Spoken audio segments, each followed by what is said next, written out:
O que de fato acontece lá no fundo do cérebro para causar um tremor ou aquela lentidão de movimentos que a gente vê na doença de Parkinson?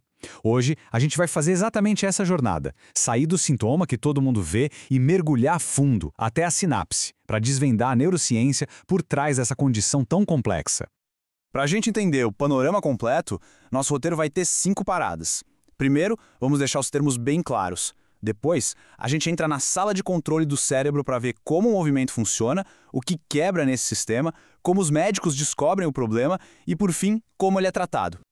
Então vamos lá. Começando pelo começo, né? Para entender bem, a gente precisa alinhar os conceitos. E a primeira coisa é saber a diferença entre parkinsonismo e doença de Parkinson. Esse é o ponto de partida para todo o resto. Olha só esse número, quase 12 milhões de pessoas. Essa era a quantidade de gente vivendo com a doença de Parkinson no mundo em 2021. Dá para ter uma ideia do tamanho do impacto global dessa condição.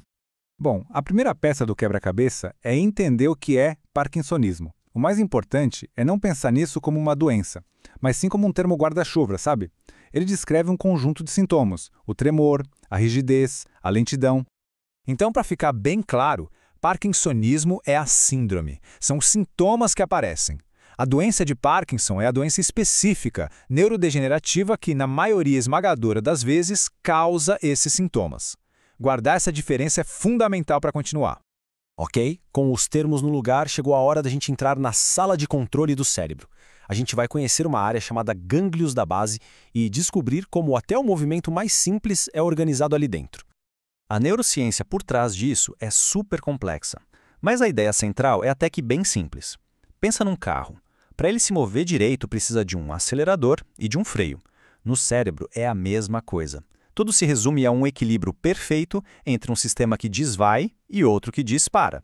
Então, como o cérebro acelera? O mecanismo é genial, é uma espécie de desinibição. Funciona assim: o córtex decide se mexer e manda um sinal. Esse sinal vai para uma estrutura que tem uma missão muito específica: desligar o freio do cérebro, que está sempre meio acionado. Quando esse freio é desligado, outra parte, o tálamo, fica livre para mandar o sinal final de pode ir de volta para o córtex. É literalmente como tirar o pé do freio para o carro andar. E o freio, como funciona? Bom, ele serve para refinar o movimento, para evitar que a gente faça movimentos que não quer. Para isso, o cérebro usa outro caminho, um que faz o contrário. Ele ativa ainda mais aquele freio, pisa com mais força. Com o freio pressionado, o movimento é bloqueado. É esse balanço fino entre acelerar e frear que nos dá controle e precisão. Certo! Então a gente já entendeu que existe um sistema de acelera e freia. A grande pergunta agora é, na doença de Parkinson, o que dá errado nesse sistema? A resposta está em uma palavra: dopamina.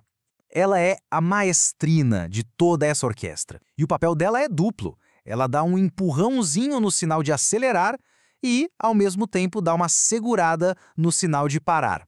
É ela que mantém esse equilíbrio perfeito funcionando. E é aqui que a gente chega no coração do problema. Se a dopamina é a maestrina que mantém tudo em harmonia, o que acontece quando ela simplesmente some? Sem a dopamina para regular, o sistema todo desanda. O sinal de parar fica superativo, muito mais forte que o de acelerar. Basicamente, o freio do cérebro fica pressionado o tempo todo, com muita força. E qual a consequência disso no mundo real, no corpo da pessoa? É a bradicinesia. Esse é o nome técnico para lentidão de movimento, que é o principal sintoma do parkinsonismo. É essa dificuldade constante de conseguir tirar o pé do freio. A gente já entendeu o que acontece lá dentro do cérebro.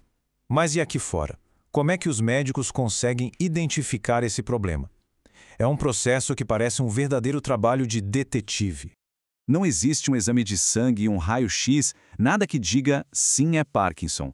O diagnóstico é feito com base na observação clínica. O médico precisa encontrar aquela lentidão, a bradicinesia, e junto com ela pelo menos um de 2 outros sinais clássicos, ou o tremor de repouso ou a rigidez muscular.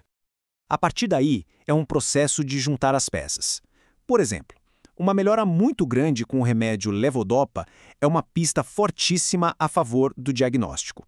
Por outro lado, existem as bandeiras vermelhas, os sinais de alerta. Sintomas que pioram muito rápido ou que aparecem dos 2 lados do corpo ao mesmo tempo podem indicar que o problema, na verdade, é outro. Bom, na nossa última parte, vamos falar sobre como essa condição é gerenciada. O foco de quase tudo é tentar, de alguma forma, restaurar aquele equilíbrio que foi perdido lá no cérebro. A ideia principal de quase todos os tratamentos é uma só: aumentar a quantidade ou o efeito da dopamina no cérebro. A levodopa é o tratamento mais conhecido, mas existem outras drogas que imitam a dopamina, outras que evitam que ela seja destruída e até cirurgias em casos mais avançados. Tudo para tentar reequilibrar aquele sistema de acelerador e freio. A sacada da levodopa é genial. O cérebro tem uma barreira que não deixa a dopamina entrar direto. Mas a levodopa, que é tipo a matéria-prima da dopamina, consegue passar. Lá dentro, os neurônios que ainda estão funcionando a transformam na dopamina que está faltando. É como reabastecer o tanque, o que ajuda a reequilibrar o sistema.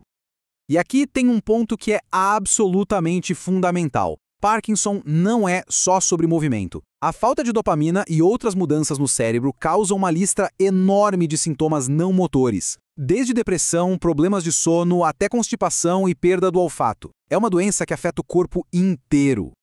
Quando a gente para e pensa nessa jornada toda, sair de um sintoma tão visível como um tremor na mão e chegar a um desequilíbrio clínico específico lá no fundo do cérebro é sem dúvida uma das grandes histórias de descoberta da medicina. Mas talvez a parte mais impressionante e até assustadora disso tudo seja o quão cedo a doença começa, de forma silenciosa. Essa linha do tempo mostra que coisas como constipação ou perda de olfato podem aparecer décadas antes do primeiro sintoma motor. A doença vai se instalando em silêncio por muito tempo. E isso tudo nos leva a uma reflexão final, que é gigantesca. O grande desafio hoje é que quando os sintomas de movimento aparecem, uma parte enorme do dano cerebral já aconteceu. Então, a grande pergunta para o futuro da medicina é: e se a gente conseguisse detectar a doença nesses estágios iniciais 20 anos antes e intervir ali, antes que o movimento fosse afetado, o que isso mudaria?